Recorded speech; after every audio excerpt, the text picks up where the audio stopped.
আমাদের দাবি মানতে হবে, মানতে হবে।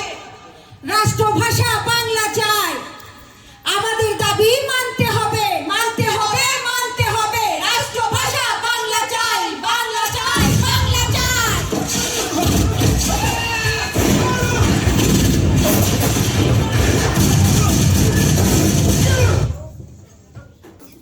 কুমড়ো ফুলে ফুলে নুয়ে পড়েছে লতাটা, সজনে ডাঁটায় ভরে গেছে গাছটা। আর আমি ডালের বড়ি শুকিয়ে রেখেছি। খোকা, তুই কবে আসবি, কবে ছুটি? চিঠিটা তার পকেটে ছিল, ছেঁড়া আর রক্তে ভেজা। মাগো, ওরা বলে সবার কথা কেড়ে নেবে, তোমার কোলে শুয়ে গল্প শুনতে দেবে না। বলো মা, তাই কি হয়? তাই তো আমার দেরি হচ্ছে। তোমার জন্য কথারে ঝুড়ি নিয়ে তবেই না বাড়ি ফিরব। লক্ষ্মী মা, রাগ করো না, মাত্র তো আর কটা দিন। পাগল ছেলে, মা পড়ে আর হাসে। তোর উপরে রাগ করতে পারি? নারকেলের চিড়ে কোটে, উড়কি ধানের মুড়কি ভাজে, এটা সেটা আর কত কি। তার খোকা যে বাড়ি ফিরবে, ক্লান্ত খোকা। কুমড়ো ফুল শুকিয়ে গেছে, ঝরে পড়েছে ডাঁটা, পুঁই লতাটা নেতানো। খোকা, খোকা এলি? ঝাপসা চোখে মাথা গায়ে উঠানি উঠানি। যেখানে খোকার সব শকুনিরা ব্যবচ্ছেদ করে। এখন মার চোখে চৈত্রের রোদ পুড়িয়ে দেয় শকুনিদের।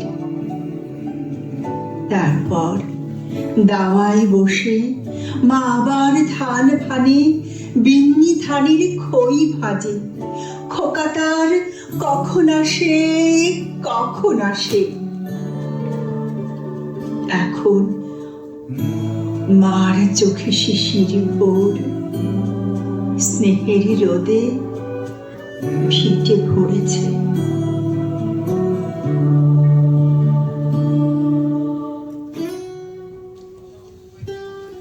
গঠিত হলো রাষ্ট্রভাষা সংগ্রাম পরিষদ।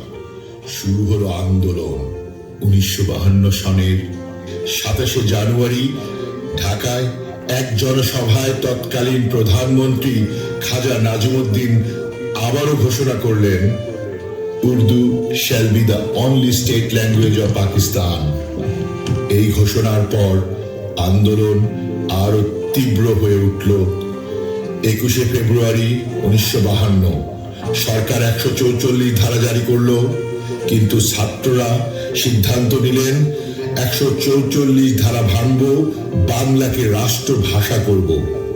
ঢাকা মেডিকেল কলেজের সামনে পুলিশের গুলিতে শহীদ হলেন আব্দুল জব্বার, আব্দুল সালাম, রফিক উদ্দিন আহমেদ, আবুল বারকাত এবং আরো নাম না জানা অনেকেই। রক্তে রাঙানো হলো রাজপথ, কিন্তু সেই রক্ত বৃথা যায়নি। 1956 সালে বাংলা স্বীকৃতি পেল রাষ্ট্রভাষা হিসেবে। আর 1999 সনে ইউনেস্কো ঘোষণা করল 21 ফেব্রুয়ারি আন্তর্জাতিক মাতৃভাষা দিবস।